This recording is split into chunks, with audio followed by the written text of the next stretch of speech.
বাবার সাথে প্রায় ঘন্টাখানেক ব্যাংকে বসে আছি। বিরক্ত হচ্ছি খুব। যত না নিজের উপর তার চেয়ে বেশি হচ্ছে বাবার উপর। অনেকটা রাগ করেই বললাম, বাবা, কতবার বলেছি অনলাইন ব্যাংকিংটা শিখে নাও। বাবা বললেন, এটা শিখলে কি হবে? ঘরে বসেই তুমি এই সামান্য কাজটা করতে পারতে। শুধু ব্যাংকিং না, শপিংটাও তুমি অনলাইনে করতে পারো। ঘরে বসে ডেলিভারি পেতে পারো খুব সহজেই। কিন্তু এই সহজ জিনিসটাই তুমি করবে না। বাবা জানতে চাইলেন, করলে আমাকে ঘরের বাইরে বের হতে হতো না, তাই তো? হ্যাঁ বাবা, তাই। এখানে বসে ঘন্টাখানেক অনর্থক বসে থাকতে হতো না। এরপর বাবা যা বললেন তাতে আমি নির্বাক হয়ে গেলাম।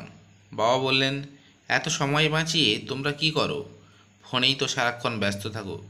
কবে তুমি শেষ দিন তোমার পিসির সঙ্গে কথা বলেছ? 10 হাত দূরে থাকা বৃদ্ধ প্রতিবেশী কিংবা সেজ কাকার খবর নিয়েছো? অথচ আপনজনের সাথে দেখা করতে আমরা 10 মাইল পথ হেঁটে গিয়েছি। সময় বাঁচানোর চিন্তা করিনি।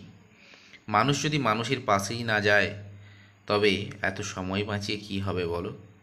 বাবার কথা পাশ থেকে মানুষরা শুনছেন। আমি চুপচাপ বসে আছি। বাবা বললেন, ব্যাংকে প্রবেশের পর থেকে 4 জন বন্ধুর সাথে কুশল বিনিময় করেছি।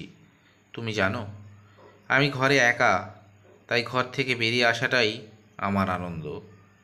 এইসব মানুষের সাহচর্যটাই আমার সঙ্গ। আমার তো এখন সময়ের কমতি নেই, মানুষের সাহচর্যেই কমতি আছে। ডিভাইস, হোম ডেলিভারি এনে দেবে অনেক কিছু, কিন্তু মানুষের সাহচর্য তো আমায় এনে দেবে না।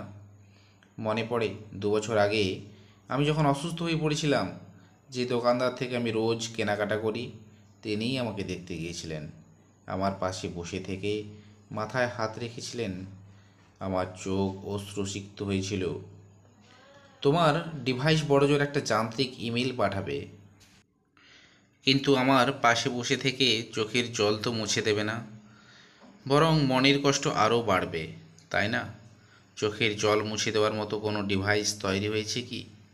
সকালে হাঁটতে গিয়ে তোমার মা পড়ে গিয়েছিলেন। কে তাকে ঘরে পৌঁছে দিয়েছিল? অনলাইন মানুষের অ্যাকাউন্ট চেনে, সে তো মানুষ চেনে না। মানুষের ঠিকানা চেনে, কিন্তু রাস্তায় পড়ে থাকা মানুষের ঘরগুলো সে চেনে না।